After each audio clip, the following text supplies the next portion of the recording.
잃어버린 첨부를 찾았어요. 석 달 뒤에 간절히 원하며 기도하면 하나님이 응답하십니다.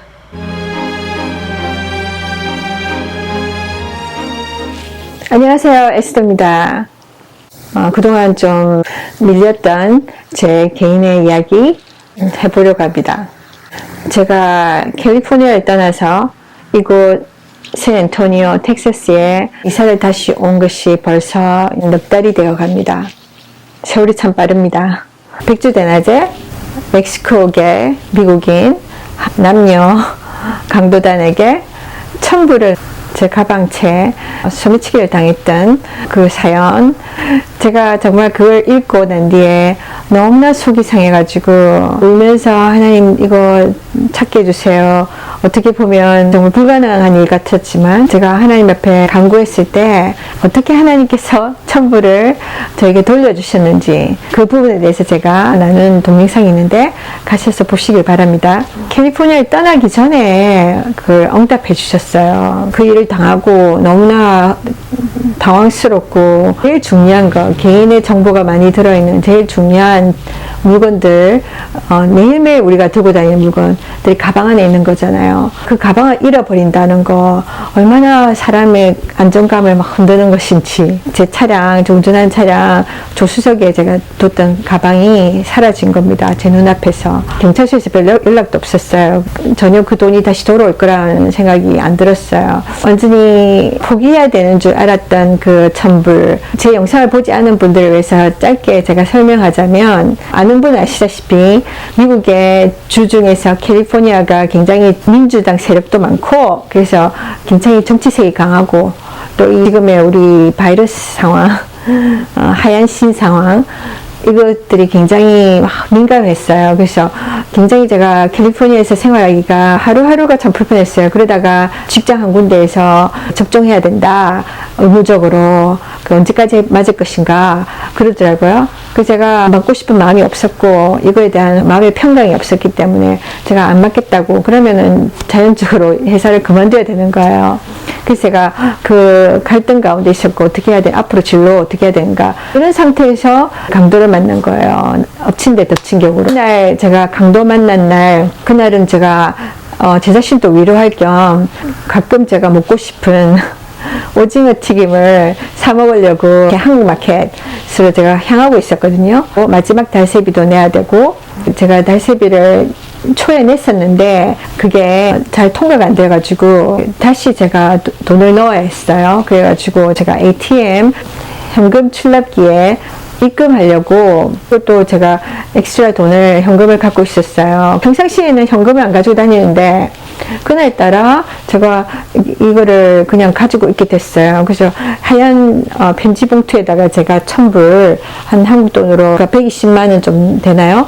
그 금액을 봉투 안에 넣어놓고 있었거든요. 그 가방 안에 넣었는데 제가 ATM을 갔을 때 은행에서 보니까 깜빡하고 마스크를 안 가지고 온 거예요. 여기 텍사스는 마스크가 없어도 자유롭게 가게를 갈 수 있어요. 식당도 갈 수 있고 엄청난 차이죠. 같은 미국인데 캘리포니아는 엄청났거든요. 어딜 가나 마스크를 쓰지 않으면 입장이 안 돼요. 마스크를 안 들고 와서 집까지 다시 돌아가야 했거든요. 마스크를 가지러 집으로 가는데 잠시 한눈을 팔아가지고 빨간불이 딱 되어가지고 막 급증가를 했거든요. 급증가 하면은 이게 모든 것이 넘어지잖아요. 앞에 있는 게, 좌석에 있는 게 다 바닥으로 떨어지고 솔리잖아요. 그 상황이 벌어진 거예요. 제 가방 안에 있던 거, 의자에 있는 모든 게 바닥으로 떨어졌어요. 좀 짜증스러운 마음이 들었어요, 솔직히. 그걸 다 집어가지고 의자에다 두고 집에 가서 마스크를 챙기고 한국 마켓으로 제가 운전하고 가고 있었거든요. 가는 동안에 또 빨간불이 와가지고 제가 딱 서 있는 상태에서 이 사람들이 제 옆으로 슬그머니 오더니 그 열린 창문으로 저한테 막 말을 걸면서 이 사람들의 사기수법이 일단은 탁 띄워보는 거예요, 한번. 그러니까 너 네 운전을 그런 식으로 하냐, 우리 차를 네가 칠 뻔한 거 아니냐, 이러는 거예요. 그 제가 나는 내 차가 만약에 칠 뻔했다 그러면, 그러니까 내가 먼저 가슴이 후들들 하거나 또 이게 충돌했으면 소리가 나거나 내 차가 흔들거리거나 어떤 반응이 있어야 되잖아요.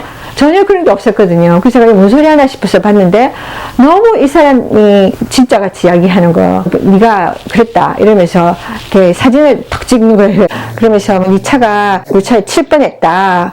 뭐 그거는 솔직히 친 게 아니잖아요. 그러니까 전혀 이거는 뭐 법적으로 문제될 거 없는데, 근데 순진한 사람들을 타깃으로 어떻게 이렇게 돈을 빼갈까 싶어가지고 이 사람들이 그런 것 같아요. 저한테 겁을 주면서 나 이렇게 사진 찍고 있다. 그러면서 경찰을 부르겠다. 갓길에 세워라. 이야기 좀 하자.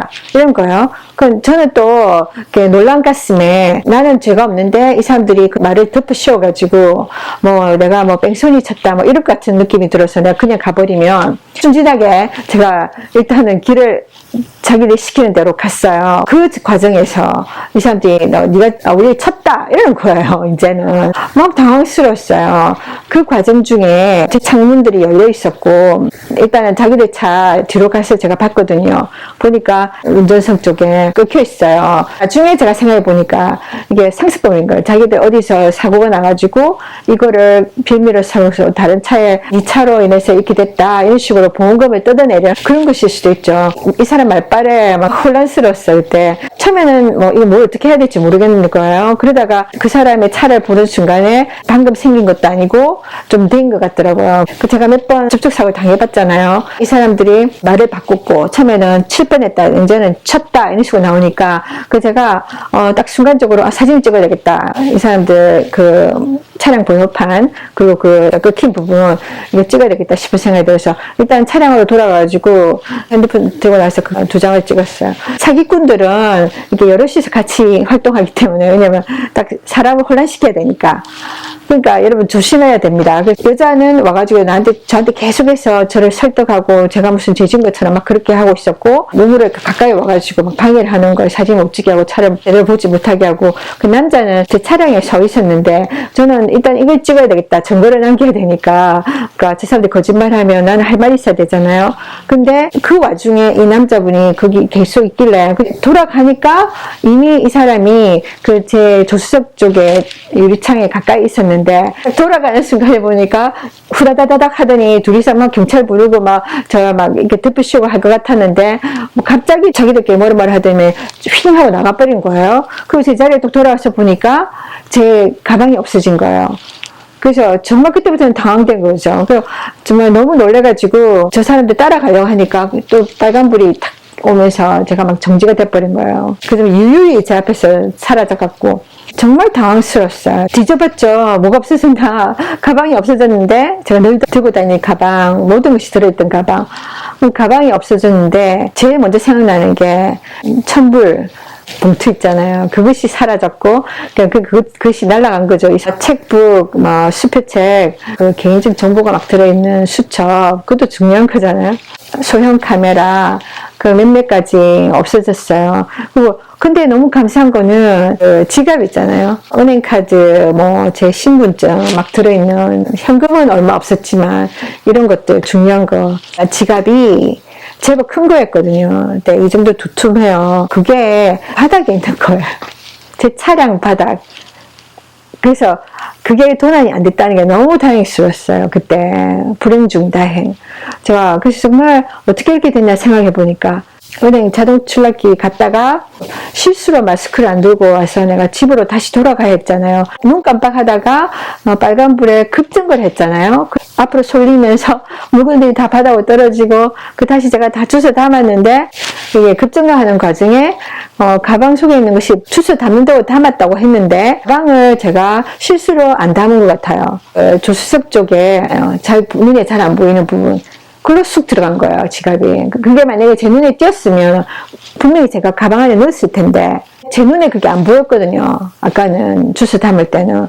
그만큼 이게 깊숙이 저기 바닥에 끝에 구석에 들어간 거예요. 그러니까 일종의 실수였는데 가만 생각하니까 그게 하나님의 은혜였다는 걸 제가 알게 됐어요. 그러니까 그때 그 지갑이 굴러떨어지지 않았다면 그 지갑까지 같이 제가 소매치기 당했을 거 아니에요? 그랬으면 더 복잡해졌을 거예요. 신분증 다시 재발급하는 것도 그렇고, 은행카드 잃어버리면 그 사람들이 또 막 인출해가지고 또 막, 이렇게 제가 또 어려움을 당할 테고, 그런 것들. 소셜 시큐리티 카드도 있었거든요. 신분증 한 2가지 정도 되는데, 하나는 자동차 등록증, 그리고 소셜 시큐리티 카드 같은 경우는 주민등록증 그런 거거든요. 그걸로는 많은 사람들이 사기 많이 칠 수 있거든요. 진짜 어려운 일 당할 수 있어요. 그까지 있었는데, 게다가 뭐 자동차 보험증, 뭐 등록증 뭐 다 있죠. 그거 다 있어야 되는 거.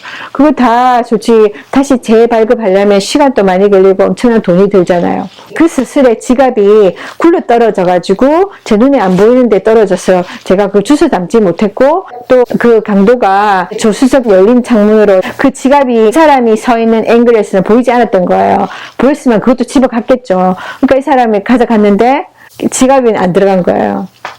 그나마 다행이었어요. 정말 불행 중 다행이 여러 개가 있었는데, 첫째는 지갑이 그 급정거하면서 떨어져서 제가 그걸 소매치기 안 당했던 거. 게다가 또 그날 제가 너무나 이 두 사람이 저를 막 이렇게 쏘아붙이고 그래서 그때 당황스러워가지고 차량에 키가 꽂혀 있었거든요. 그냥 차를 내가 셧다운 한 게 아니라 키를 꼽아놓고 나와버린 거예요. 그러면 절대 안 되거든요, 여러분. 차량에 항상 유리를 닫아져 있어야 되고, 혹시 모르니까 이런 경우처럼 꼭 핀체에 나와가지고 잠깐 이야기한다고 나왔던 게 2명이니까 한 사람은 자기 차에 타고 한 사람은 제 차에 타고 바로 거기서 뺑소니 하면 끝장나는 거예요. 저는 차까지 도난당하는 거예요.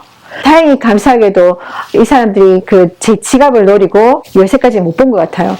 그래서 그것도 감사한 거예요. 하나님이 제가 차를 잃어버리지 않은 거, 그것도 감사하고. 게다가 안경이 가방 안에 들었었으면 가방을 가져갔다. 안경이 없다. 그러면 제가 집으로도 갈 수 없고 한국 마켓에도 갈 수 없는 거예요. 안경이 없으면 제가 근시라서 운전을 할 수가 없거든요. 안경도 그 차량 안에 있어서 참 감사했어요. 그 만약에 이 사람들이 차량 자체를 가져갔다.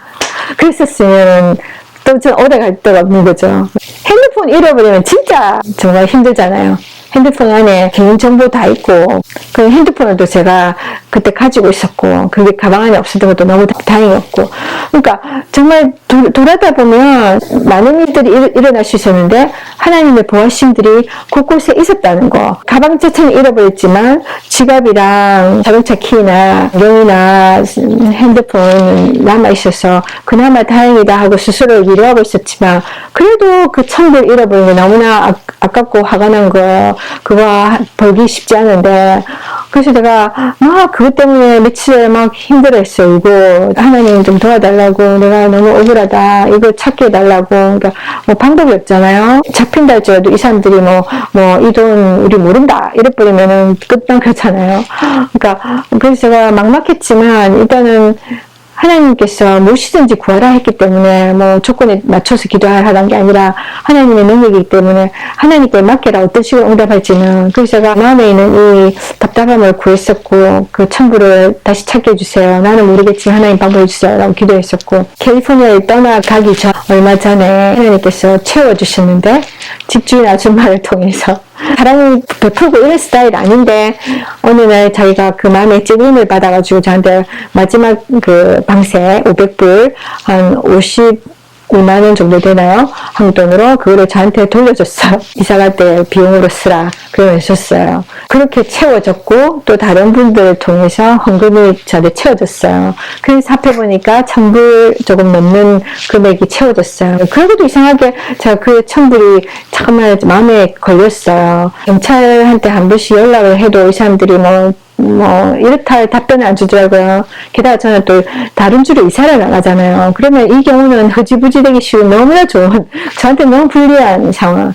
그러더라고요. 이 사람들이 잡혀도 이 돈을 모른다 이렇게 하면 소송 가야 된다. 그럼 소송 비용이 더 들 수도 있고, 저 같은 경우에는 캘리포니아, 텍사스는 엄청 멀잖아요. 제가 글로 가야 되고, 또 그 비용, 가서 뭐 숙식비 뭐 이런 것도 있을 거 아니에요. 그 일도 며칠 쉬면서 내가 그거 간다고 소송을 포기할 수밖에 없는, 그 돈을 포기할 수밖에 없는 그런 상황이더라고요. 이미 끝난 일이지만 제 마음 한켠에서는 왠지 그거를 포기할 수 없는 거예요.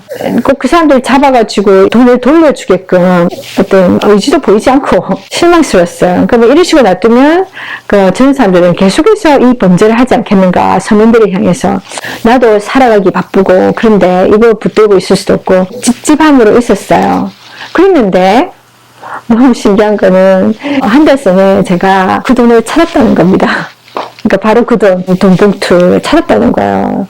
너무 신기한 일이에요. 여기 이사 오면서 주가 바뀌기 때문에 그 신분증, 자동차 면허증을 바꿔야 되거든요. 그래서 이것 때문에 제가 DMV 갔었고, 그걸 재신청하고, 사진 찍고, 이렇게 가면은 전화기에 있는 GPS를 쓰거든요.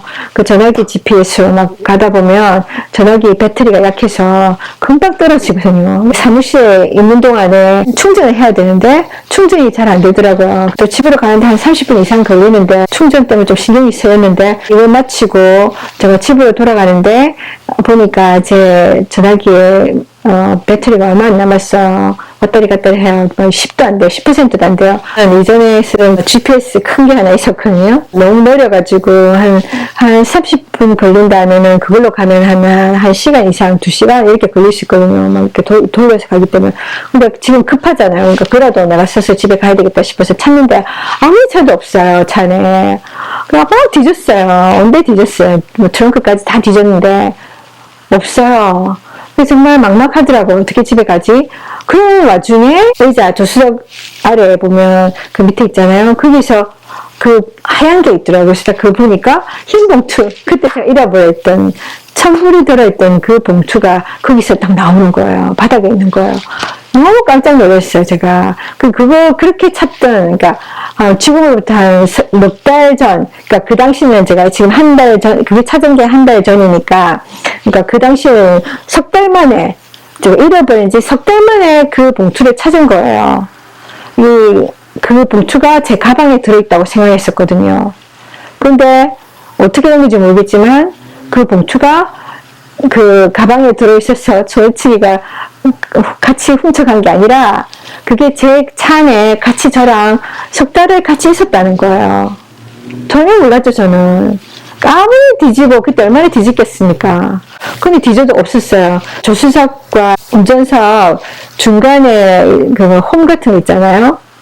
그게 많이 잘 빠지잖아요. 건지기도 힘들고 한데, 그런 데까지 다 뒤져봤거든요, 제가. 다 뒤져봤건만, 그 당시에는 나타나지 않던 그 흰 봉투가 석 달이 지난 후에, 그 조수석 의자 밑에 바닥, 거기에서 발견되어진 거예요. 이걸 어떻게 설명할 수 있어요? 이게 기적 아니에요? 그러니까 너무나 신기한 일이었어요. 이 봉투가 나랑 함께 이사했었잖아요. 3일 걸려서 왔으니까 집이 바로 안 나와서 2주간을 남의 집에 임시적으로 있으면서 차량에 이삿짐 그대로 있는 상태에서 누가 와서 차량 부수고 물건을 훔쳐갈 수도 있고 막 그런 상황인데 전혀 어떻게 할 수 없는 그런 상황이었고, 그런데도 하나님 지켜주셨다는 거. 그러니까 제가 너무 그때 깜짝 놀랐어요. 진짜 그 돈을 하나님 지켜주셨구나. 내가 기도한 대로. 돌아다 보면 강도를 만난 날 제 개인의 소중한 물건들을 잃어버렸지만 그런 중에도 지갑을 잃어버리지 않았고 큰 돈도 잃어버리지 않았다는 거. 하나님이 이미 다 알고 계시고 이런 일이 일어날 걸 다 아시고 가장 중요한 걸 다 빼주신 거예요. 그러니까 저를 위해서 보호해 주시는 그런 것들을, 그 천부를 잃어버린 줄 알고 하나님 이거 찾게 해주세요. 막 어떻게든 돌아오게 해주세요. 막 기도했잖아요. 하나님이 채워주셨잖아요. 이제 이사 가기 전에. 그 주인 아줌마 마음을 움직이셔가지고 500불 방세 돌려주고 다른 분들을 통해서 사랑의 선물 1000불 넘는 돈을 채워주셨잖아요. 난 그렇게 그것이 해결되는 줄 알았는데 하나님이 이 석 달 뒤에 제가 이거를 찾을 것을 아셨는데 불구하고 저한테 그 돈을 채워주셨잖아요. 놀랍지 않아요? 저는 솔직히 잘 모르겠어요. 왜 하나님께서 좀 더 미리 그 돈을 찾게 해주지 않으셨을까? 근데 그것 때문에 막 마음 아파하고 힘들어하고 막 그랬는데 많이 울기도 하고. 석 달 뒤에 이걸 찾게 하셨을까? 제가 그 옛날 GPS를 찾기 위해서 제 차 안에 막 뒤지고 하지 않았다면 그게 좀 더 뒤에 가서 제가 찾을 수도 있잖아요. 너무 신기한 일입니다. 잃어버렸을 때 당시에도 엄청 제가 뒤졌거든요. 차 안에 먼지 탈탈 털면서 다 뒤져봤는데도 그때는 없었던 것이 하나님께서 기적적으로 그 돈을 천사를 통해서 갖다 놓으신 건가? 아니면 특별한 뜻이 있으셔서 그거를 정말 깊숙이 제가 손이 닿지 않는 그 부분에 숨겨 놨다가 이제 그걸 떨어뜨려 놓으신 건가? 때가 되어서 우리에게 가장 소중한 거 잃어버렸을 때 얼마나 가슴 아파하고 오랫동안 힘들어요. 사랑하는 사람이 세상을 떠난다거나 아니면 사랑하던 관계가 깨어진다거나 내가 너무 소중히 여기는 것들이 사라진다거나 우리 가슴 아프게 하는 일도 있잖아요. 근데 그 중에 하나가 재물이거든요. 우리 인간이 정말 귀하게 여기는 게 재물, 돈이잖아요. 작은 돈 잃어버린 거는 조금 마음 아팠다가 잊어버리는데 큰 돈, 내 전 재산 힘들게 번 거, 이것이 갑자기 황당하게 나를 떠날 때 거기서 오는 그 상실감 정말 어려운 거거든요. 우리가 물질에 굉장히 마음을 두고 막 힘들어하는데 물질에 마음을 두지 말라는 훈련을 하나님이 저한테 많이 하셨거든요. 물질의 주인은 하나님이시고 물질은 내가 어떻게 붙잡으려 한다고 해서 옮겨진다고 해서 내게 있고 그게 아니라 하나님이 주셔야 된다는 거. 하나님 주실 때도 있고 가져가실 때도 있다는 거. 우리 생명처럼 생명 주셨다가 가져가실 때도 있잖아요. 물질에 우리가 연연할 때가 많거든요. 삶이 힘들어질수록 물질 없으면 불안하고 물질이 있으면 부자가 된 것 같고 물질 때문에 울다가 웃다가 그러잖아요. 물질 때문에 사람을 살리기도 죽이기도 하잖아요. 물질에 대해서 하나님이 가끔 우리에게 시험하시는 것 같아요. 우리 마음이 하나님과 물질 사이에서 어느 거를 더 사랑하는지, 어느 걸 더 우리가 마음을 더 주는지에 대해서도 하나님 보실 때가 있고, 그런 것이었는지 잘 모르겠는데, 하나님께서 제가 잃어버렸던 천부를 되찾게 하실 것이면서도 불구하고, 제 기도를 들으셔서, 그때 여분의 엑스트라 천부를 주셨잖아요. 참 하나님의 선하심을 봅니다, 제가. 또한 이번 일을 통해서 우리 인생에 있어서 나쁜 일이 딱 생겼을 때, 인간의 판단에서 봤을 때 나쁜 일, 좋지 않은 일, 불쾌한 일, 귀찮은 일을 보고 우리가 불평할 것이 아니라 하나님이 항상 기뻐하라 하시거든요. 항상 기뻐하고 항상 감사하라 하시거든요. 불평하지 말고 원망하지 말고. 근데 그 말씀이 떠올랐어요. 마스크 내가 잊어버리고 나와서 멍청하게 마스크 잊어버렸네. 귀찮게 또 막 집까지 가서 그 하나 들고 와야 되네 하고 귀찮은 마음, 그런 마음들이, 불평하는 마음이 제 안에 있었고, 제가 실수로 한눈 팔아가지고 어떤 사람 길 지나가는데 늦게 봐가지고 빨간불에 급정거 했잖아요. 그러니까 내 개인의 실수, 또 실수했네. 또 귀찮게 또 이렇게 차가 이렇게 급정거하면서 이렇게 모든 게 다 쏟아지고 또 다 끄집어내고 또 제자리 놔야 되고, 이런 귀찮은 마음, 불평하는 마음, 그저 내 자신을 원망하고 그런 마음들, 귀찮은 마음, 그죠? 안 좋은 일, 이렇게 생각했는데, 돌아다 보니까 그게 하나님의 선한 계획 속에 있었다는 거예요. 그 인간을 봤을 때는 실수 같고 우연 같았는데, 하나님의 뜻 가운데서 이렇게 이루어졌다는 거예요. 그 일이 없었으면 저는 지갑도 날렸을 것이고, 더 골치 아픈 일을 당했을 것이고, 저는 그 봉투가 가방에 들어있었다고 굳게 믿었고, 너무 내 마음의 평강이 정말 깨어졌었고, 다시 한번 제가 제 마음의 중심이 하나님께 있어야 되는데, 어떤 상황이 아니라, 어떤 내 소유가 아니라, 소유는 있다가도 없는 거잖아요. 돈은 돌고 도는 것이니까. 그것 때문에 저의 평강을 잃어버리고, 하나님 왜 안 지켜주셨어요? 잃어버리게 하셨어요? 그런 게 제 마음속에 있었거든요. 입으로는 제가 하나님 원망 안 했을지 모르겠지만, 마음으로 깊은 마음속에는 그런 생각이 있었어요. 하나님이 이거 다 하시면서 왜 제가 이 과정을 겪게 하십니까? 그런 식으로 좀 원망하는 마음이 있었고, 불평하는 마음이 있었어요. 근데 정말 지나가면서 보니까, 하나님께서 하신 말씀이 떠오른 거예요. 네가 정말 나를 신뢰하느냐, 어떤 상황에서도, 어떤 피해를 입고 어떤 손해를 볼지라도 너는 네 소유를 의지하느냐, 나를 의지하느냐, 그렇게 말씀하시는 것 같았고, 그러니까 제가 봤을 때 좀 안 좋았던 그런 상황들이 하나님의 큰 그림 속에는 필요했던 과정이었던 거예요. 급정거를 통해서 지갑을 떨어뜨리게 하시고 제 눈에도 보이지 않는 구석진대에 숨겨 넣으셔서 그 소매치기가 왔을 때 뭐 그걸 가져가지 못하도록 하나님 보호하셨다는 거. 제가 마스크를 챙겨 갔었더라면 제가 집으로 다시 받고 해서 갈 필요도 없었고 급정 가는 일도 없었고 그랬었으면 그 지갑도 가방 안에 얌전히 들어간 상태에서 소매치기들 정말 기쁘게 해줬을 거 아니에요? 하나님께서 모든 것에 협력할 선을 이루신다는데 믿는 자 안에서 정말 그 말씀이 맞는 것 같아요. 그러니까 우리에게 나쁜 일이 생겨도 그러니까 당장에 나쁘게 보이지만 그게 어떤 결과를 가져올지 몰라요, 여러분. 나를 도와주는 환경이 될 수도 있어요. 나를 도와주는 조건이 될 수가 있어요. 그렇기 때문에 우리가 불평해서 안 된다는 거예요. 이야기하니까 떠오르는 생각이 있는데 한국 교회에서 존경받는 한 분 이상돈 장로신가요? 이름은 정확히 잘 모르겠는데 그분이 그 월드 트레이드 센터에서 일할 때 그러니까 상둥이 빌딩 있잖아요. 9.12 사태로 붕괴된 곳, 붕괴되기 전에 그날에 미팅이 있었는데 그분이 점심 미팅을 주관하는 입장이었는데 그날 비행기를 타고 가서 공항에서 음료수를 시켰는데 그 음료수를 마시고 배탈이 나가지고 화장실에 가서 볼일을 보느라고 한 30분인가 늦었대요. 그래가지고 막 불편한 마음이 늦어지면은 사람들한테 원망도 들어오고 그런 것들이 너무 싫었던 거예요, 이분이. 그래서 막 하나님을 원망하는 말도 하고 막 그랬었대요. 불평하고 배탈 나서 설사하는 사건 때문에 늦어지니까 연락을 한 거예요, 사람들한테. 그 미팅이 내가 늦어지니까 그 시간에 오지 말고 나중에 오라. 그래가지고 그 분을 만나게 돼 있던 분들은 다 그 자리에 있지 않고 빌딩을 떠나서 사고를 피할 수 있었다는 거예요. 그래서 이분이 나중에 간증을 하기에 정말 그때 아마 커피를 마시러 갔는데 가게가 문을 안 열었거나 뭐 그래가지고 제가 다른 걸 마셨는데 그 잘못된 선택으로 인해가지고 설사를 만났고 배탈을 만났고 설사하게 되고 그래서 자기가 막 이렇게 모든 게 털어졌다, 인간적인 입장에서. 그래서 정말 그거에 대해서는 자기가 막 툴툴툴 했잖아요. 그 귀찮은 사건을 통해서 그분은 자신의 생명도 보호받을 수 있었고 다른 사람들의 생명도 구할 수 있었잖아요. 우리는 순간순간밖에 못 보기 때문에 그런 사건들이 불행이라 생각하지만 그런데 하나님은 우리 삶의 전체 그림을 보기 때문에 우리를 도와주시는 거거든요.